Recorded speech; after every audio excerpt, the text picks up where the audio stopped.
আজকে একটা খবর দেখলাম কিছুক্ষণ আগে। পদত্যাগ করেছেন হাইকোর্টের বিচারপতি ডক্টর আখতারুজ্জামান। কারণ হলো জিয়া অরফানেজ ট্রাস্ট মামলায় খালেদা জিয়াকে সাজা দিয়েছেন তিনি, অর্থাৎ নিম্ন আদালতের সাজাটা তিনি বহাল রেখেছেন বা সাজার পরিমাণটা বাড়িয়েছেন। আজ রোববার তিনি পদত্যাগপত্র জমা দেন। সমকালকে বিষয়টি নিশ্চিত করেছেন সুপ্রিম কোর্টের রেজিস্ট্রার হাবিবুর রহমান সিদ্দিকী। এখন দেখেন, এটাও কিন্তু আর একটা চাপ তৈরি হলো। এমনিতেই পট পরিবর্তনের পর নানা সেকশন চাপের মধ্যে আছে। পুলিশ তো ভয়ঙ্কর চাপে আছে। এখন খুঁজে খুঁজে বের করা হচ্ছে যে কোন পুলিশ লাঠিচার্জ করছে, পিটাইছে, সেগুলি। এখন পুলিশের কাজ তো পিটানো। পুলিশ হলো সরকারের নির্দেশে, অফিসারদের নির্দেশে সে তার অ্যাকশনটা নেবে। এই যে দেখেন যেটা ঘটলো, তো ইন্টারকন্টিনেন্টালের সামনে যে কোন পুলিশ মুখ চেপে ধরছে, ধরো তাকে। এখন বাড়ি মারতে যে কার মাথায় পড়লো, কার এতে পড়লো, যখন শুরু করে, অ্যাকশন শুরু করে, তখন তো ব্যাপকভাবে করে। এটা আমাদের দেশে না, পৃথিবীর সমস্ত দেশেই এইগুলি করে। এখন এগুলি খুঁজে খুঁজে ছবি বের করে করে ওই সংশ্লিষ্ট পুলিশের যদি বিচার করা হয়, তাহলে আর পুলিশ কাজ করবে না। পুলিশ চুপ করে থাকবে এবং বিশৃঙ্খল আরো বাড়বে। এটা হলো পুলিশের দিক দিয়ে। বিচারের দিক দিয়ে যেটা হলো যে গত 15 বছরে আসলে বিচার বিভাগ কি বিচার বিভাগের মতন চলতে পারছে? এটা তো রিমোট কন্ট্রোল। যা আনিসুল হক ওই গণভবন বা প্রধানমন্ত্রীর অফিস থেকে শেখ হাসিনার মানে চাপরাশি, পিয়াক, পাইন্দা যারা আছে তারা যেভাবে বলছে সেভাবেই রায় দিছে। এমন দলীয়করণ ছিল কি, নিম্ন থেকে একদম প্রধান বিচারপতি কোনো কিছুই তো বাদ ছিল না। বিশেষ করে এস.কে. সিনহা বিদায় নেয়ার পর পুরো উচ্চ আদালত পর্যন্ত হাতের মধ্যে চলে আসছে, পুরো দখল। স্বাধীনভাবে কোনো বিচার করতে পারেনি। এখন শুধু খালেদা জিয়ার কে দণ্ড কেন, আরো অনেক রাজনৈতিক নেতাকে দণ্ড দিচ্ছেন। এখন কারা কারা দণ্ড দিচ্ছে ওই তালিকা নিয়ে যদি বলেন যে এদেরকে অপসারণ করতে হবে, তাহলে কি কেমনে হবে? তাহলে মানে আপনি কিভাবে আদালত, আইন আদালত চলবে? প্রচুর হয়েছে তো।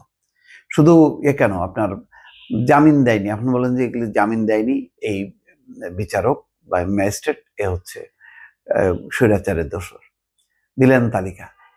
এইগুলি আপনার তো মানে লোম বাঁচতে বাঁচতে কম্বলই থাকবে না, চলবেন কেমনে? এটা একটা সংকট। এটা হয়তো জানি না, এটার বিশেষ বিবেচনা করে নাকি শুধুমাত্র ওই দণ্ড দিল বলে সে কারণেই করা হলো, সেটা জানি না। কিন্তু এগুলি বলার অপেক্ষা রাখে না, এগুলি তো ফেক মামলা, একটু বোঝাই যায়। কিন্তু এইটাকেই বিচারপতিদেরকে দিয়ে করতে হয়েছে। হয় তুমি দণ্ড দেবা, না হয় তোমার চাকরি যাবে, না হয় তুমি হেনস্থার শিকার হবে। তো ওরা কি করছে, ওই যা লিখে দিছে তাই পাঠ করে গেছে। এটা তো অবশ্যই অনৈতিক কাজ। কিন্তু এখন এইটার কে ধরে যদি আপনি সমস্ত কিছু এখন ধরতে যান, এই যে দেখলাম যে কিছুক্ষণ আগে যে ওই মামলা থেকে অব্যাহতি দিছে, গাড়ি পোড়ানোর মামলা থেকে মির্জা ফখরুলকে।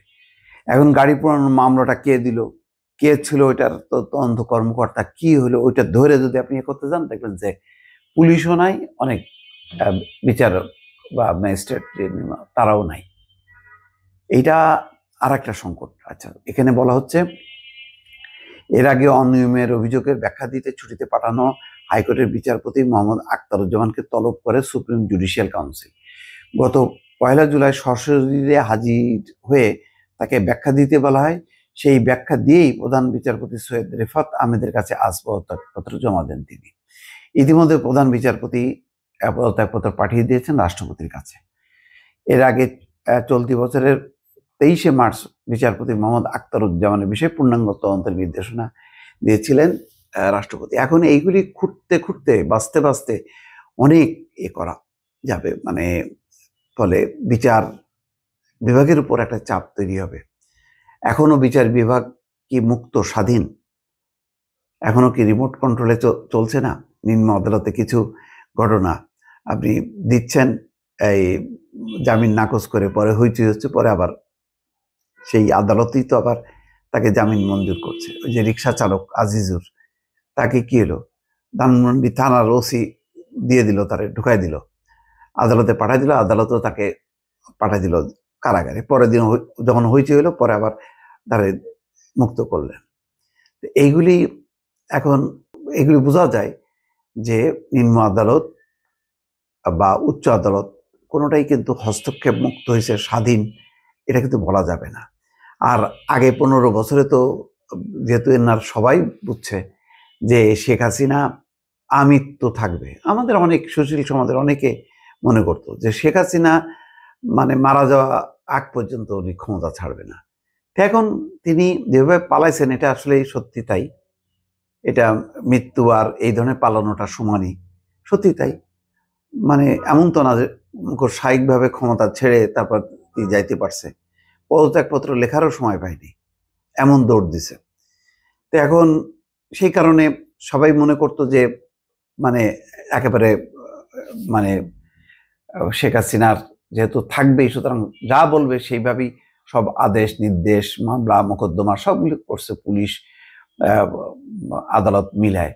এখন এগুলির যদি ধরে ধরে এখন কেস টু কেস যদি করা যায়, তাহলে কিন্তু আর একটা সংকট তৈরি হবে। জানি না এই সংকট কিভাবে রাজনৈতিক নেতৃত্ব মোকাবেলা করবে। ভালো থাকবেন। আল্লাহ হাফেজ।